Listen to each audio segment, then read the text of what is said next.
go to school and you're like, hey, what's up, man? Yeah, dude. Oh, there's a test? Fuck, no, dude. I stayed up until 6 a.m, but I didn't study for it. No, I stayed up watching movies. Yeah. Did I eat? No, I didn't eat.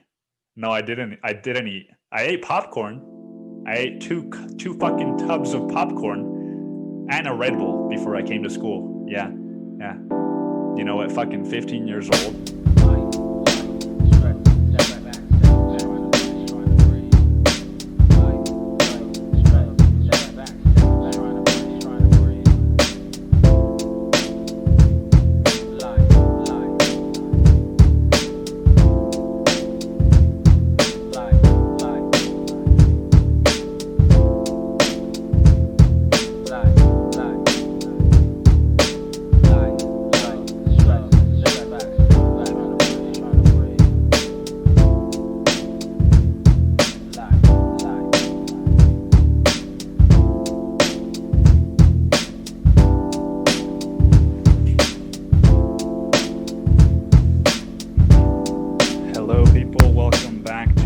Episode of The Pupil's Life.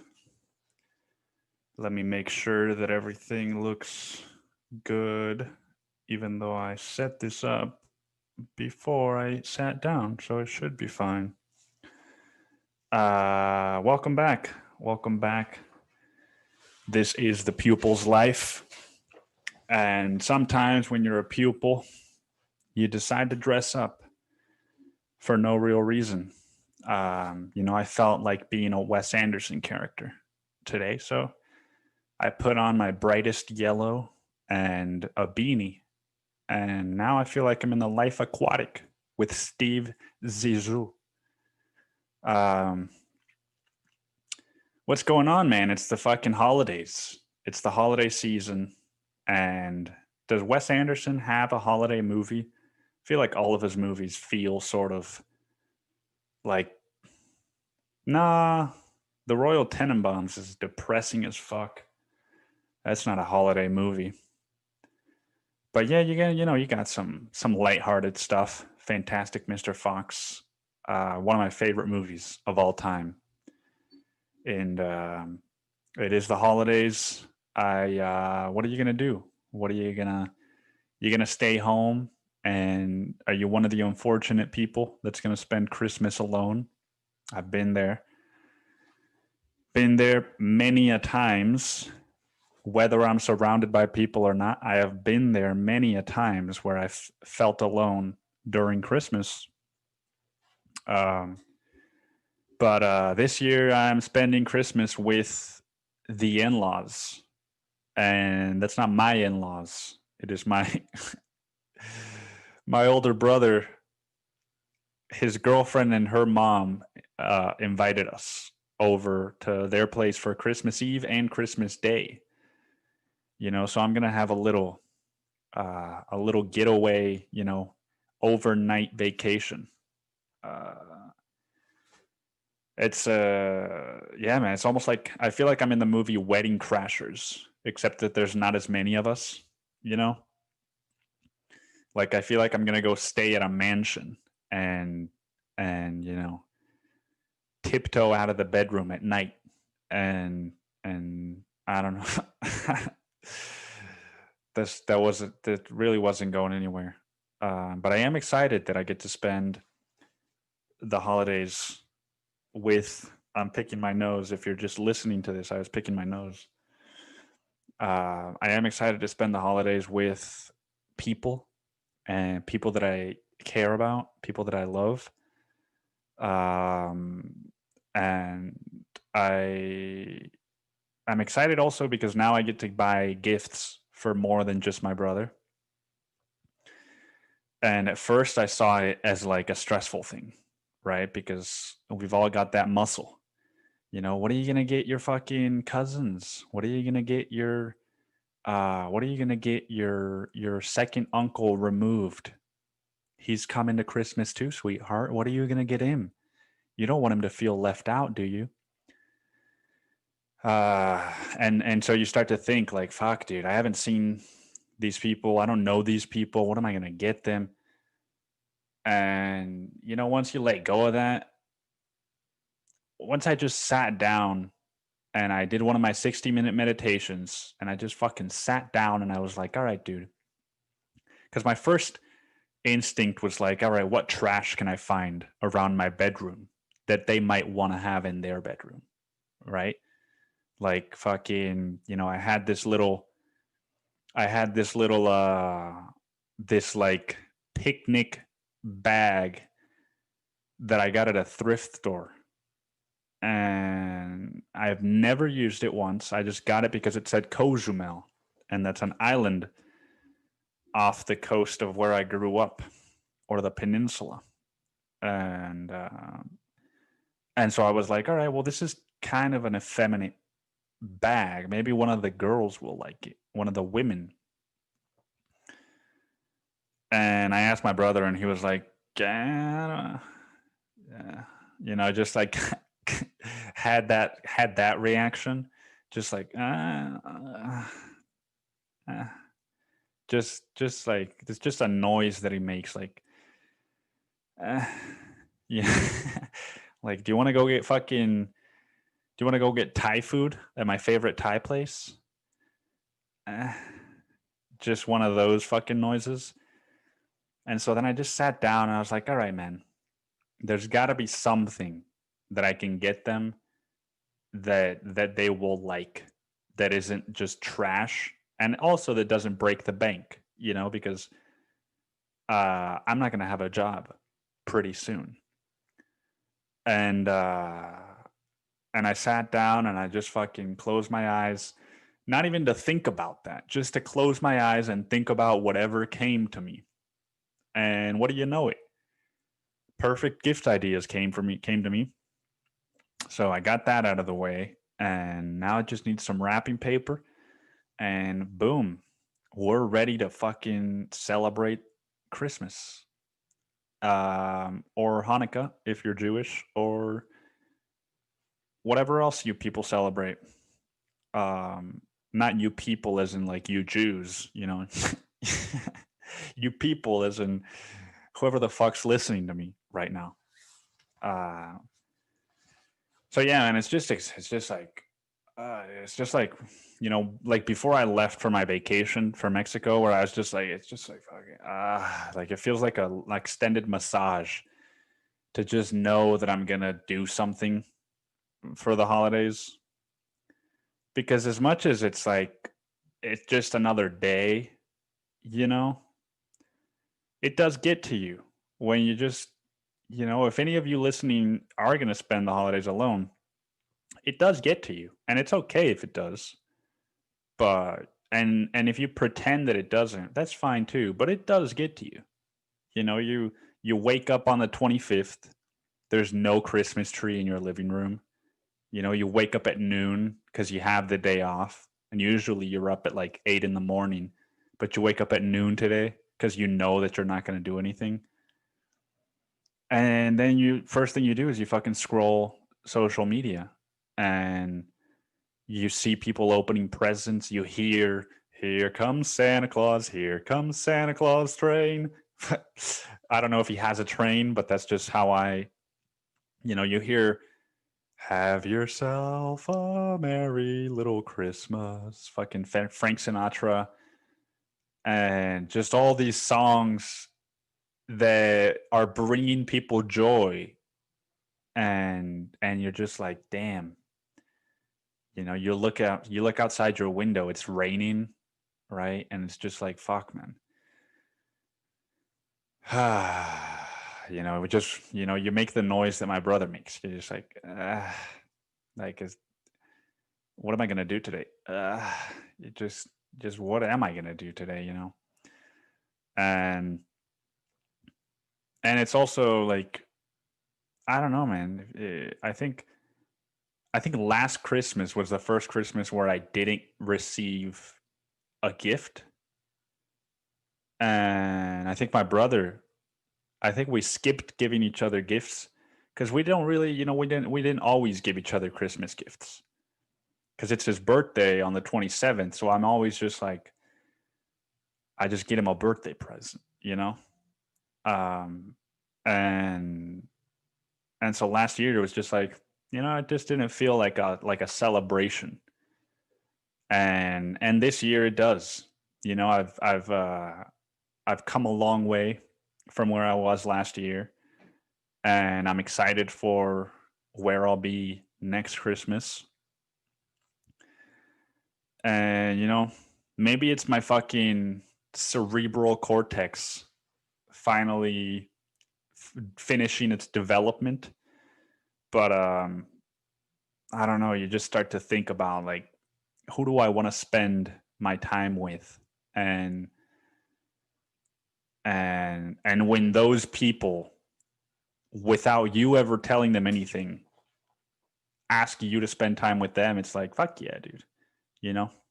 It's like, it feels good. It feels good to know that people that you love, who love you, want to spend time with you, instead of just having to be like, Mr. Grumpy and be like, I'm not gonna fucking, they're just, Christmas is just a fucking scheme to get you to buy more money and buy more presents and spend all your money. And it's like, all right, well, I can see that side of it, but every coin has two sides.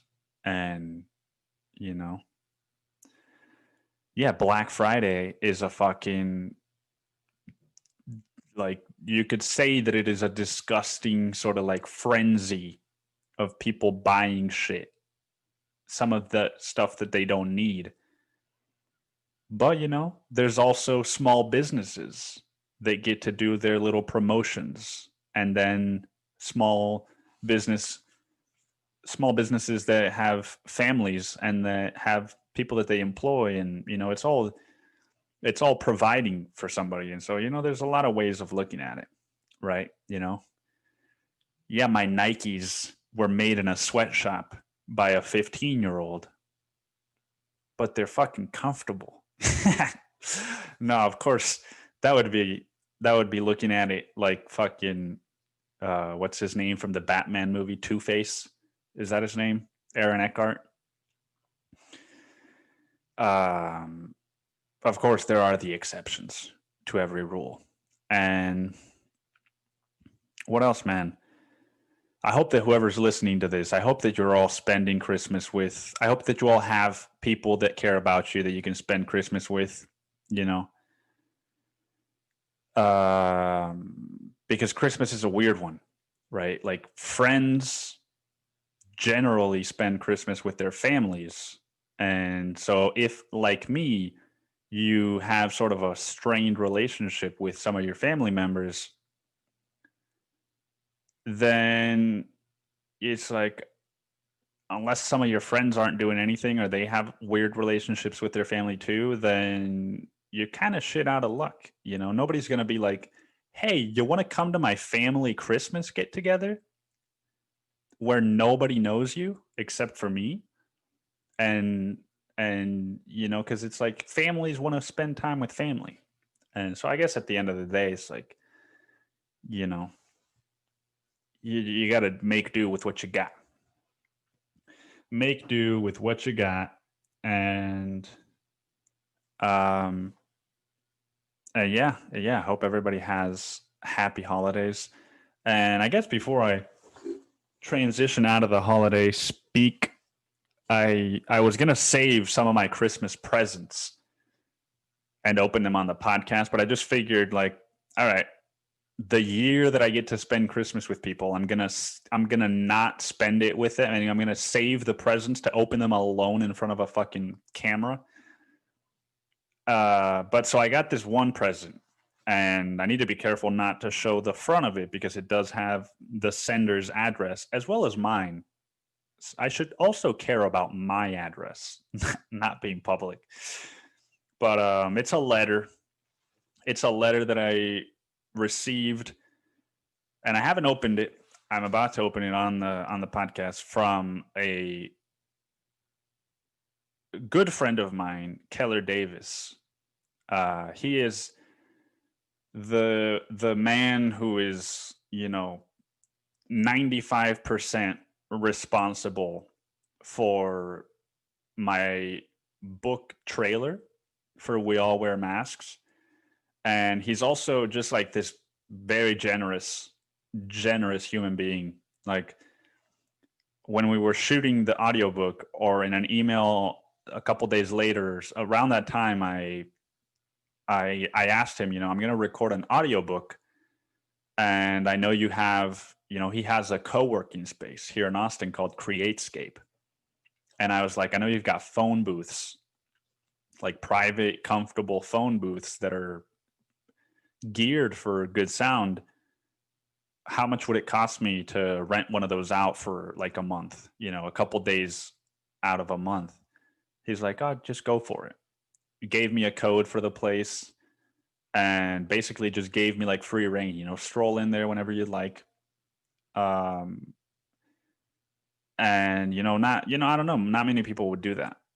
Even if you're friends with somebody, not many people would just be like, oh yeah, dude, just fucking use my resources at your disposal.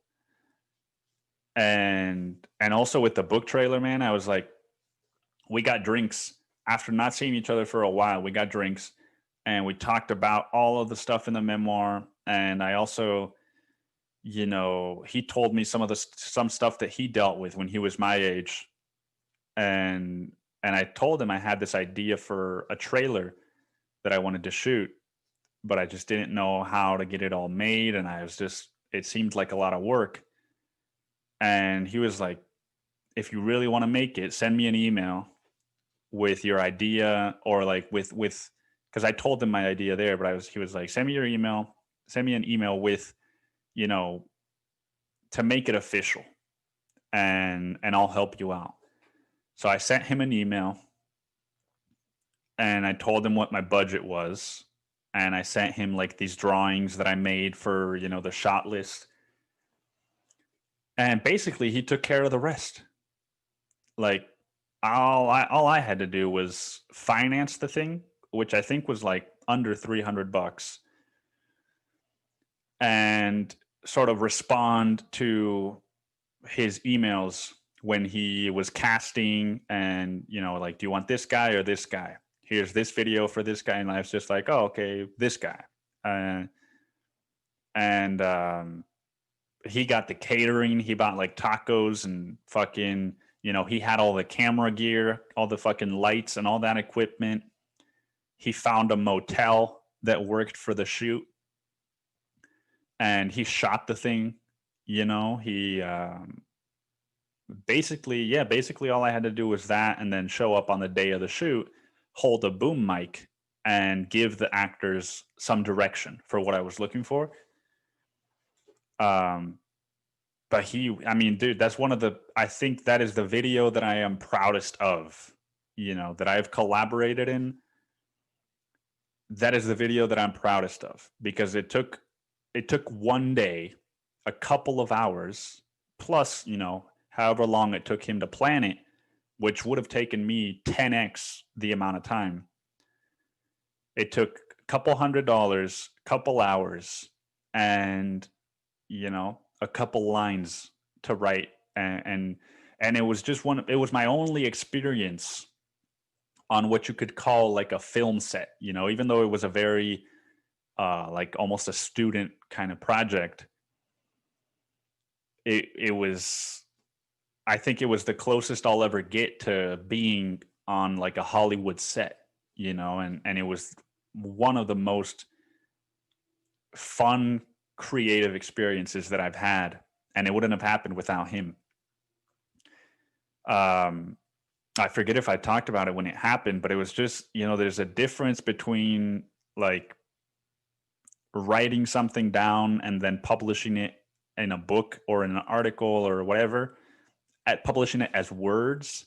And there's a difference between writing or coming up with an idea and then seeing it in a visual medium, transforming your words into action.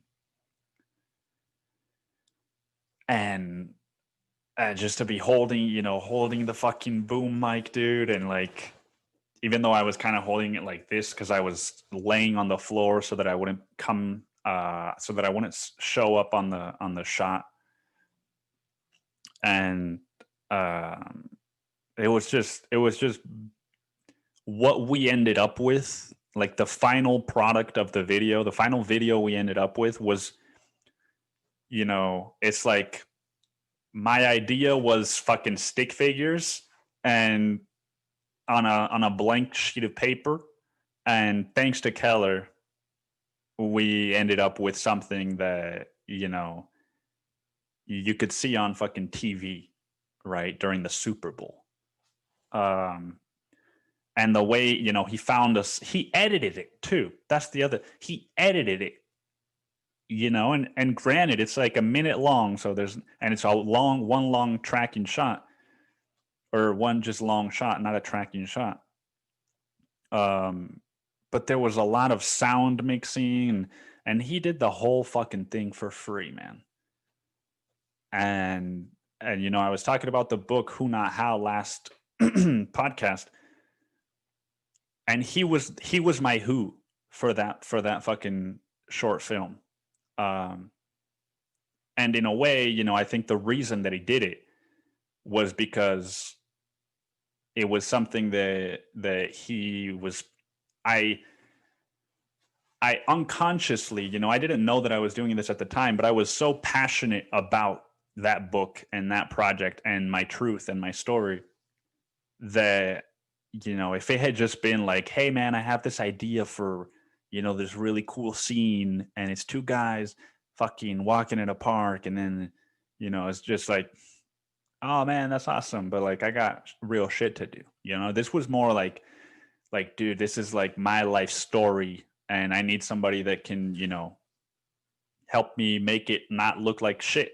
And here's why it matters. Here's what happens if we don't get it right. Here's what happens if we do get it right. Here's how many people I anticipate will see it.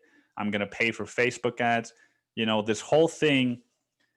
And so it's like I think people can pick up on how committed you are to something. And when they see that you're fucking all in, and it sparks an interest for them, it's like, oh, I'll do anything to be a part of this project, even if it means doing it for free, because he can also now put that on his reel or on his, whatever the film version of resume is, because he does have a film production company and he's made short films in the past. And so, in a way, I was a who for him, right? Because he is like, I don't know how easy it is to come up with really cheap, really sort of meaningful projects that you can film in one day, right? And I had that. And so he's like, oh, dude, I've got fucking all the equipment.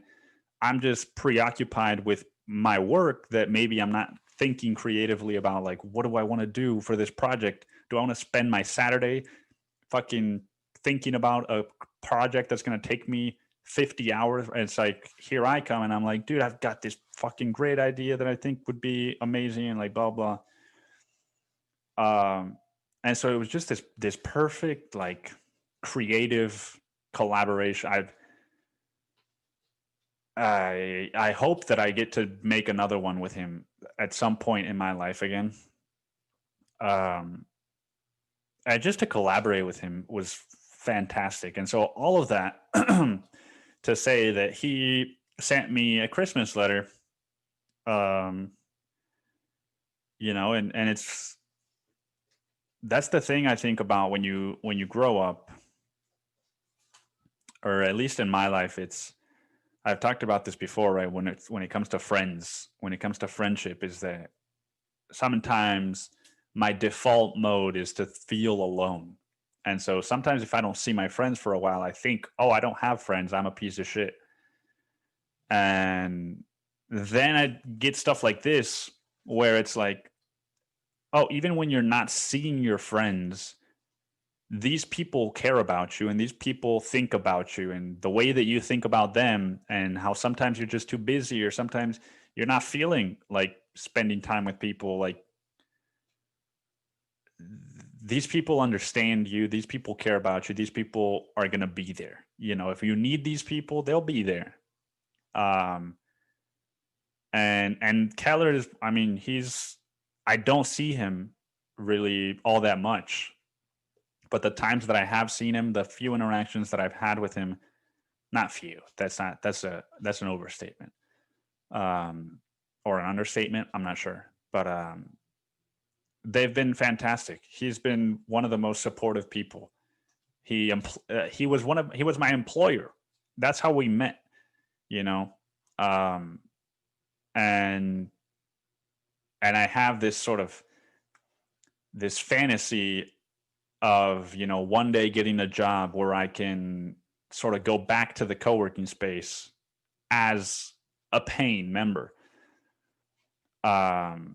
because it's an amazing place. It's called CreateScape Co-working, and it's here in Austin, Texas.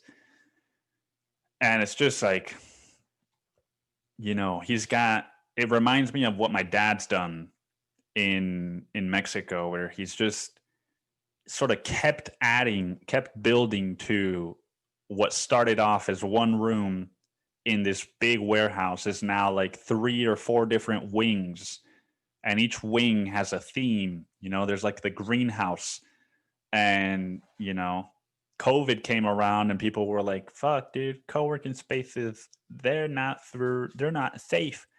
And he pivoted. He's got his fucking shields up for everybody to have their own private space. And he just completely turned it into a COVID safe space. He's got snacks there that he refills. And it's just, I just remember it's such a like cozy place, and there's people there. There's like the quiet wing, there's a loud wing, and you see I remember there was this one Russian guy with an American guy, and they were developing a startup, and they would just sit there and like fucking argue about the startup and be loud as fuck, right?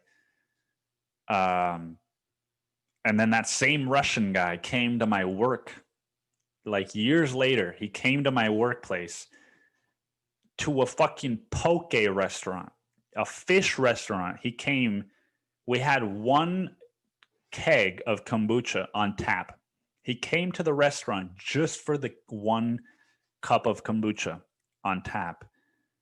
And there were several times where we would run out, and he was like, you don't have the kombucha? How you don't have the kombucha? I'm just like, dude, this is a poke rest. This is a seafood restaurant, man. You're lucky we even have kombucha on the menu. But anyway, that's beside the point. Let's open this letter and see what is in there. I'm picturing, a picture of them with all their dogs or something cute like that. Hey, and that's exactly what it is. Oh man, what a great picture too. This is the let me see if you can. There it is. So that's Keller, and that is his partner, boyfriend. I'm not sure if they have taken it beyond, if they're engaged or anything like that. But his name's John, and he's like a fucking, and these are their 2 dogs. I don't remember which one's which, but dude, it's just like, those smiles on their faces are not just for the picture, man. Those smiles on their faces are fucking, because they love each other, and what a sweet thing, man. You don't send out, dude, that's the thing, is that you don't send out Christmas letters or Christmas pictures if you don't love the person you're with, right? If you don't love the person you're with and you're not happy, you're just like fucking, oh my, we're going to your parents' house. We're going to your fucking parents' house again. You don't sit there and like, oh, we could take a picture in front of the tree and you could be holding fucking, Misty and I'll be holding Christy.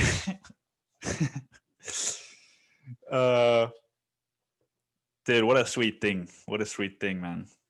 I hope one day I have a partner that I can fucking, we'll have two small dogs and we can take pictures and we'll send Keller one, right? Um, yeah, man. But I was saying, John, he's a game developer. As far as I knew, a couple of weeks ago, as far as I was concerned, he was like a board game developer. And it turns out he made a fucking computer video game that is I'm blanking on the name, but I'm gonna have to look it up now because it was like, dude, I gotta play this game, and I'm still thinking about purchasing it, even though I'm thinking of not playing as much video games anymore. This was um this was just like, dude, it grabbed me, and so I was like, maybe I need to fucking give it a shot, you know. It's called Vessels, Vessels, and it's on Steam, and it's like $5, man. You know, just look it up on Steam. There's a trailer for it on Steam. It just looks really good. It's one of those like narrative sort of games, like point and click almost. Like if you ever heard of The Runaway, which you probably didn't. This is one of those games, and it's just feels good to know people that are doing creative things with their life, right? Like I believe that they are in their early 30s, and you know where I come from, it's just like when you're in your 30s, if you're not married, you're looked at as like, what's holding you back? When are you going to get married? When are you going to have kids? When are you going to get that job? And, that's not to say that he's not also doing all those things, but he's doing something he's fucking passionate about, and like, and, and making a game, that it's not going to change the world. It's not going to fucking make $1 million. And it probably took him a long fucking time to make. And he made it because it was a passion of his. And it's just really, really sort of, when you surround yourself with people that are doing that, then you sort of give yourself permission to like, oh, okay, I'm not the only crazy person that still believes in, doing stuff for fun and being creative and being goofy and, it's like that movie Brigsby Bear. I may have talked about this on the last podcast, but like everybody's telling him, you got to give up on this fucking bear that you watched when you were a kid as a cartoon. And he's like, no, I don't. I have to make a movie about Brigsby Bear. And, then he makes the movie. Everybody's in the fucking theater in the audience bawling their eyes out because it's so good. And it's like, yeah, dude, you weren't put on this earth just to fucking make money, fucking have children, and be miserable. You were put on this earth to enjoy yourself and to help other people. And if you're a creative person and you don't let that fire die out, then you give other people permission to be creative too.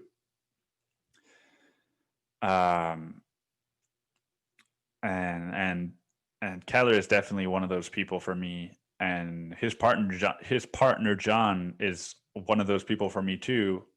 I don't know him as well personally, but I did play board games with him once, with him and Keller, and I think her name was Ricky, and maybe a couple other people at that co-working office. And yeah, man, I miss those days. I miss those days. Yeah, that's where I got my board game code names. Which, if you've never heard of it, fucking top 5 board games of all time. And it's just such a like being a board game creator is like I didn't even know that was a job. Yes, I see board games at the grocery store and at fucking Toys R Us when I was 7, but you just see it and it says like fucking what's that toy company? Mattel, or I don't even know if that is the toy company, but whatever, it says Mattel on it, and you're just like, oh, this was made by Mattel. And you don't realize that Mattel, at least when you're 7 years old, you don't realize that there was probably a team of people whose job it was to think like, all right, man, what do we call this game? Right? The point of the game is to buy properties and get the most money, and the point of the game is to buy all the properties and own all the property. Oh, dude, what's it called when fucking huge corporations do that? Oh, it's a monopoly, dude. That's the fucking monopoly, dude. We got it. Imagine the people that thought of the name and of the idea for the board game Monopoly, dude. Like, how many families have broken up because of that board game? I remember one time, who was it with? I think it was one of like the fringe friends in my brother's friend group.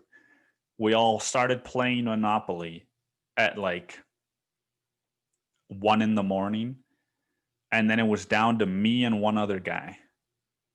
And it was one of those guys that's like, I'm not gonna quit playing until I fucking win like the right way. And I was the same way, right? So the game ended at like 5 a.m, and then we were just like, should we stay up and watch the sunrise? And we did. And then we went to bed at like fucking 7 a.m. It's just crazy, dude. I just remembered like there was so many times as a kid where I would just stay up until like 6 a.m. and be like, oh, fuck. All right, dude, I got to shower now and go to school. Just go to school like this. You go to school and you're like, hey, what's up, man? Yeah, dude. Oh, there's a test? Fuck, no, dude. I stayed up until 6 a.m, but I didn't study for it. No, I stayed up watching movies. Yeah. Did I eat? No, I didn't eat. No, I didn't. I didn't eat. I ate popcorn. I ate two fucking tubs of popcorn and a Red Bull before I came to school. Yeah. At fucking 15 years old. I remember there was one time I drove to school and I was my head was like nodding, doing this where your eyes start to close and then you open them again, right? For the people that are listening. And I started to veer off the road, and I was just like, fuck, dude. And I always up to that moment, I had thought this would never happen to me, right? I have enough willpower that I could just will myself through not having slept for 25 hours. And it happened to me. And so I pulled over, I stopped at a fucking convenience store, drank a Red Bull and a Coca-Cola, and then I ate a few chocolates, and then I was ready for school, man. Then I was fucking ready for school. Yeah, man, school. Dude, I shouldn't even get started on school. I had a bunch of things written down that I was supposed to talk about. What were they? Oh yeah, past Christmases. I guess we're past that. Yeah. Maybe I can talk about that next week after Christmas is past. I did I did my stand-up set. You heard my stand-up set that I bombed last podcast, and I just realized like I don't actually want to be a stand-up comedian. Right? It's just something I wanted to try for fun see if it was something I wanted to do. And it's like, as soon as the pandemic started, I was like, oh, well, there goes my stand-up dream. But still in the back of my head was like, well, but comedy clubs will come back eventually. And when I found out that they came back, I was like, oh, dude, this dream that I had is now reignited. And then I went and I performed.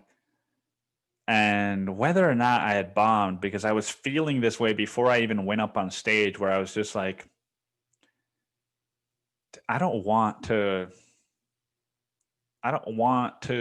go up on a stage and have to say things so that other people approve of me and validate me. Right? Like, that's all that stand-up comedy is.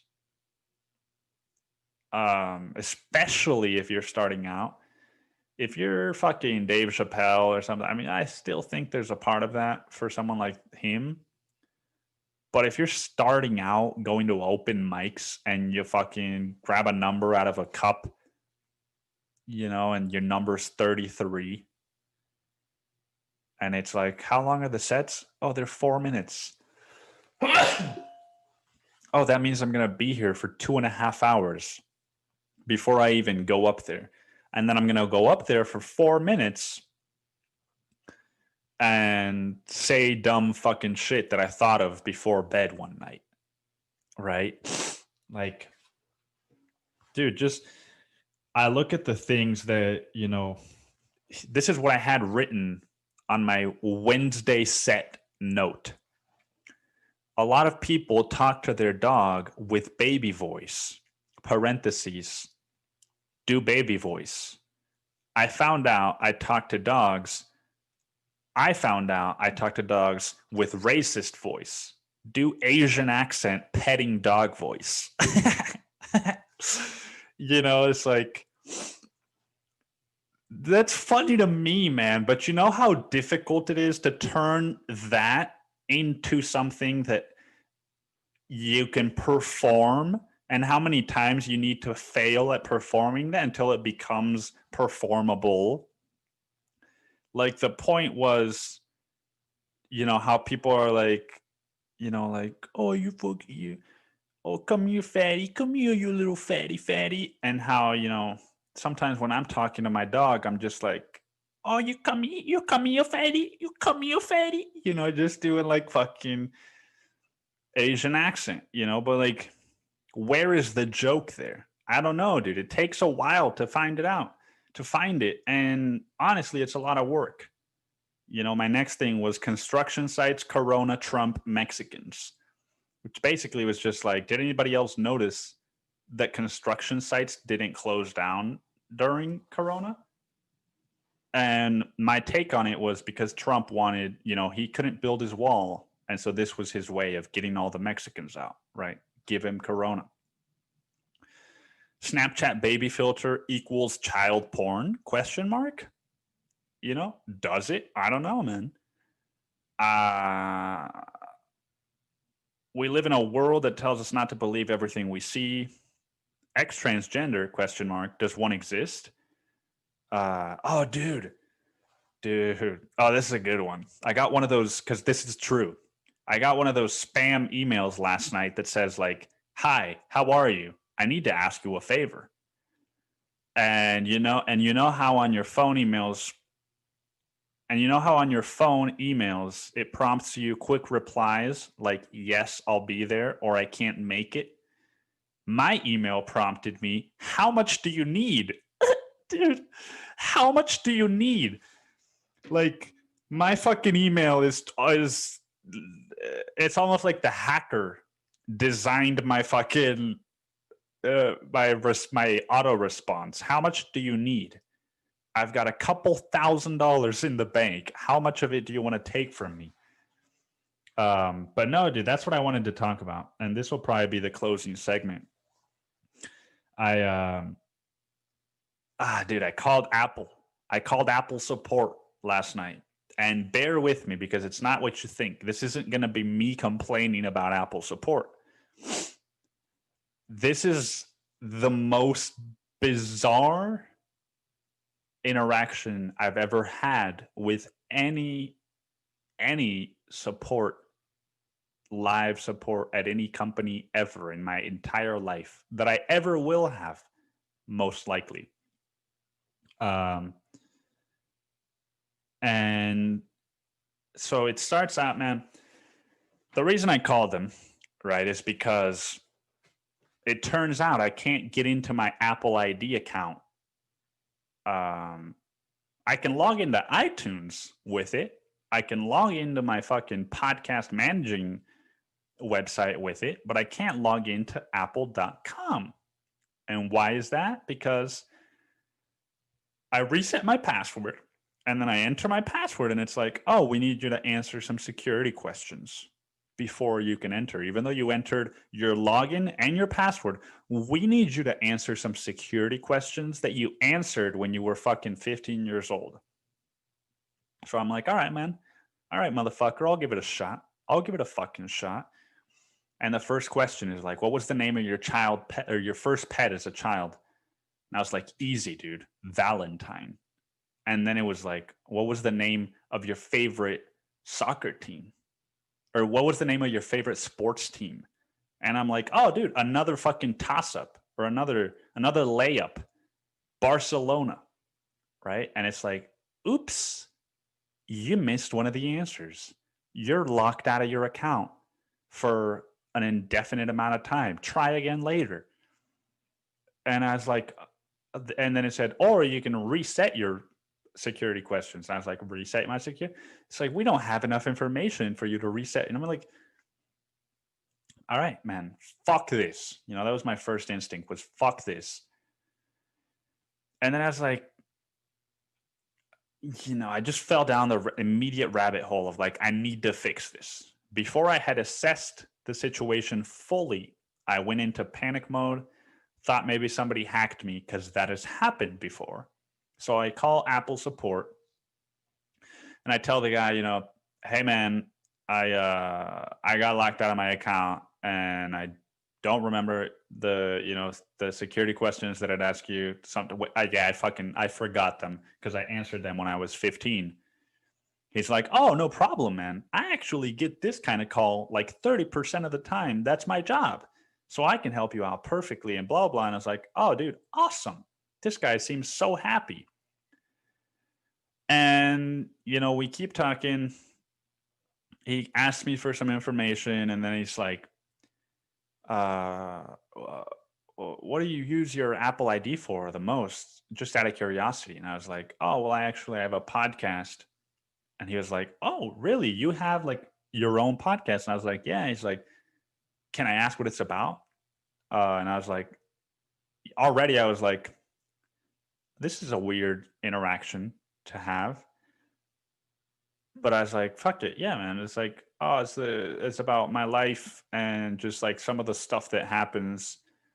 And I also interview people that are sharing things that they've gone through, you know, struggles and that sort. You know, it's my story. I didn't tell him. I should have just said it's a white Mexican story in Austin, Texas, right?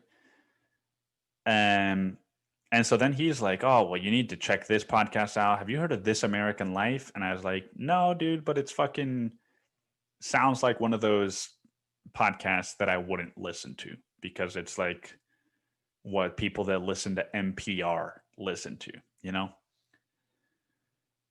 And so then he says like, yeah, I listen to a lot of podcasts, you know, like it just helps, right, with my anxiety. Like I took some anxiety medication earlier today and I think everybody's going through stuff and like, but it helps, you know, as soon as I took it, I started feeling better and I was like, all right, didn't need to know that, but you are making this support call a little bit more interesting. So keep going. And what if you fucking, yeah, man. So then, I don't remember all this was a 55-minute long conversation. So I don't remember some of the details, but it went from anxiety medication to I actually took my first what is the word for when you're trying I took my first dose of hormones today. I'm actually going to change my name to Emily blank blank. He said I can't use his full name, but I'm going to change my name to Emily, right? He introduced himself as like fucking Steven or something like that. And so I was like, he was joking around a lot. So I was like, "Oh, wait, are you serious?" And he was like, 100%, 100%, yeah. And it was weird because I took my first dose of hormones, and I started to feel this little tingle inside of me, and blah blah. And I was like, so does that mean, would that be considered transitioning? He was like, oh yeah, 100%. And I was like, oh, congratulations, man. And he was like, congratulations, man. Really? And I was like, oh shit, you got me. And he was like, no, I'm fucking with you. Like, everybody does that. And I was like, oh, dude. So there are trans people that actually want and don't care when you make a mistake about their fucking name, and like they also have a sense of humor.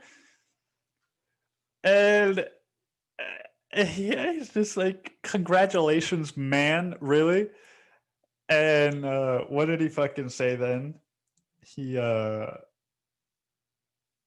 yeah. So the reason I'm bringing this up is because last podcast I talked about picking pronouns, right? So I was like, I sent out this energy into the world of like, dude, if somebody has the answer to how people pick pronouns, please send it to me.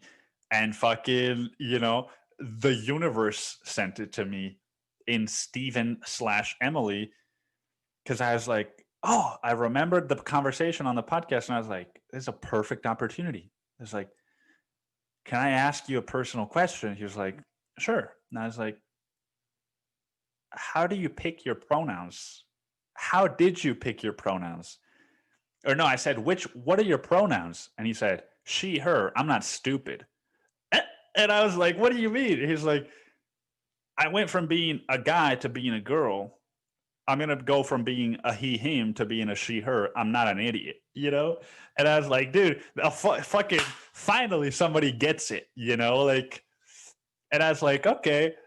And these are all his words, not mine. Okay. So don't get fucking mad at me because another trans person said these things about trans people. He's a part of the group of trans people, so he can say whatever the fuck he wants about them, right? That's how it works. And I'm just repeating to you what he said to me.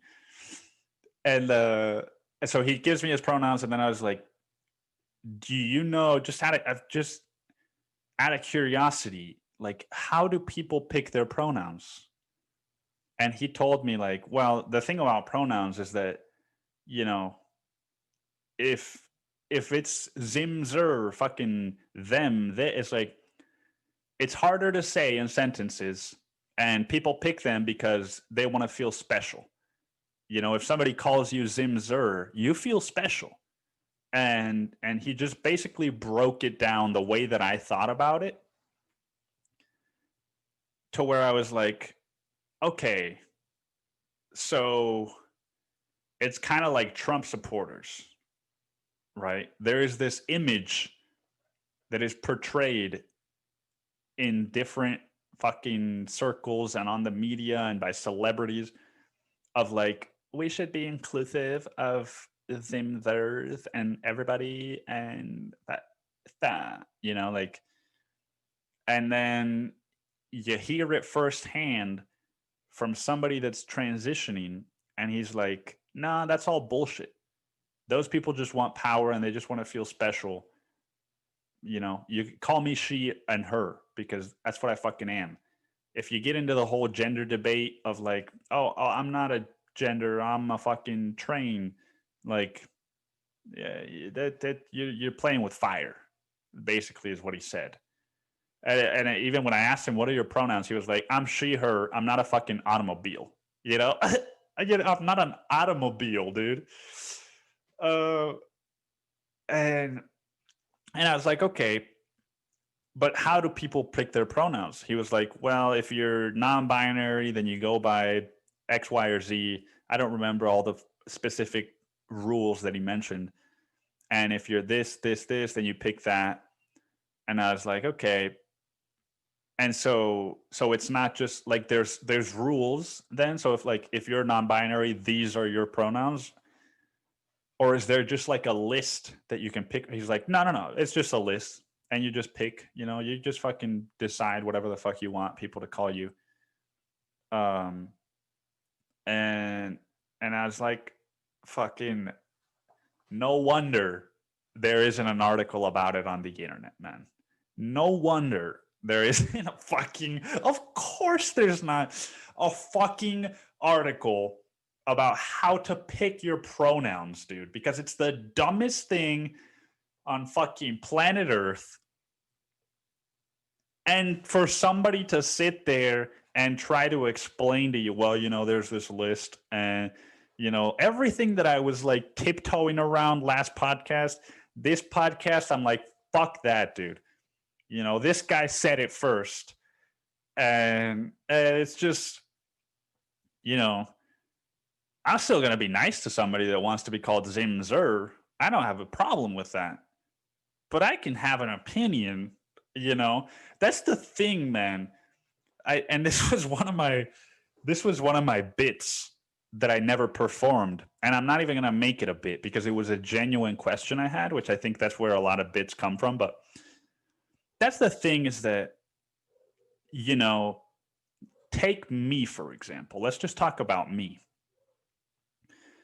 I've had sexual interactions with men and women, but I consider myself a straight person with trauma. That's what I would say. I'm a. Oh, what's your sexual orientation? I'm straight and I'm traumatized. That's what I am. And so I've given men blowjobs, but I'm not gay, and I don't even consider myself bisexual because I don't enjoy it. Right? It's something that I'm not going to get into it. It's a long fucking thing, right? But if somebody wants to have the opinion that what I do is gay, or that if you give a blowjob, you're gay, and that's the end of the story. If somebody wants to have a one-dimensional view of what my life experience is, I fucking, who am I to say that they can't? Like, that's the thing, is that if I choose to go public with something that very few people do, I am basically putting myself out there and saying, I don't care if you judge me. I've judged myself for long enough, and I'm done with that, man. There's nothing you can say that I haven't already said to myself. And so the whole argument is null, basically, right? If somebody wants to call me a faggot, dude, fucking go for it, man. Go for it. If somebody wants to say, whatever people want to say about me, say it, dude. Say it. I don't fucking care, right? If you're my mom, dude, or if you're my brother, my sister, my dad, or my close friend, you can think that, but I don't want you to say that. Not to my face and not behind my back. All right, so that I said not to my face and not behind my back. But you can have whatever opinion you want, man. It's just a matter of how you decide to express that opinion. You know what I mean? But it was just the most bizarre, dude. When do you talk to somebody on Apple support or on any support and get into like personal shit, And he was just telling me, like, yeah, I started a Facebook account and I used one of those apps that like transforms you into a fucking supermodel. You give it like 10 pictures of you as a kid and a teenager, and then it turns you into a supermodel of the opposite sex. And now I've got like 4,000 friends and 3,000 followers, and they're all messaging me and like fucking, you know, he kind of caught himself describing, you know, that he's basically doing the same thing that the people he was criticizing were doing, the Zimzers and all that. But like, because he was saying like he got really excited. He was like, you know, it's just like so much attention, and it's like, stop. But he was happy and excited when he was talking about it. So I'm like, nah, man, nah. You want that attention. That's why you're doing it. You know, I'm not saying there's not a part of you that feels like a woman, but there's a part of me that feels like a woman, dude. I'm not going to fucking transform my body into a woman's body. I'm just going to fucking, you know, when I fucking masturbate in the shower, dude, I'm just going to, you know, fantasize about being a woman once a month. And, you know, I'm just going to cycle through that fantasy. I've got a lot of fantasies, dude. I've got rape fantasies. I've got fantasies of being a woman. I've got fantasies of fucking being a woman and hooking up with me as a guy, you know? And it's like, I can't do that.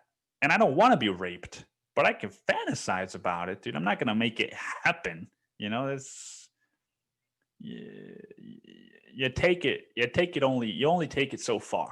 You know, I'm only willing to go so far with it. Because when you go far with it, you can see where that's taken me, right? But it's just, you know, sometimes I write notes for things to talk about, and sometimes things just write themselves down for me to talk about. And this was one of those things, dude. An Apple support guy, woman, he's a guy right now, okay? He's transitioning. Give me a fucking break. Because he didn't get upset when I called him man. So why the fuck is somebody else going to get upset for him? Why the fuck, dude? That's the question. That's the question, man. And that's the podcast too. I just went over. Thank you guys for listening. This one flew by. This is The Pupil's Life. In case you didn't fucking know, it's on iTunes, SoundCloud, Spotify, YouTube. Go subscribe. Give us a 5-star rating on any one of those platforms that allow it, or a thumbs up, or whatever. If you liked what you heard. And if you want more of what you heard, and if you want lessons on healing and writing, go to sendfox.com/NIKOAGF. Sendfox.com/NIKOAGF. And that's a newsletter I send out once a week. Sometimes I send out giveaways. Sometimes I send out things that could change your life. And sometimes I send out things that changed my life, that could change your life. Like my napkin plan, which I'll forgot to talk about this week, but I'll talk about next week. So, that's the podcast. Thank you for listening. Happy holidays, everybody. I love you all. And if you got offended, it's just jokes. So maybe don't listen to the next episode if you got offended. And that's the podcast. Thank you for listening.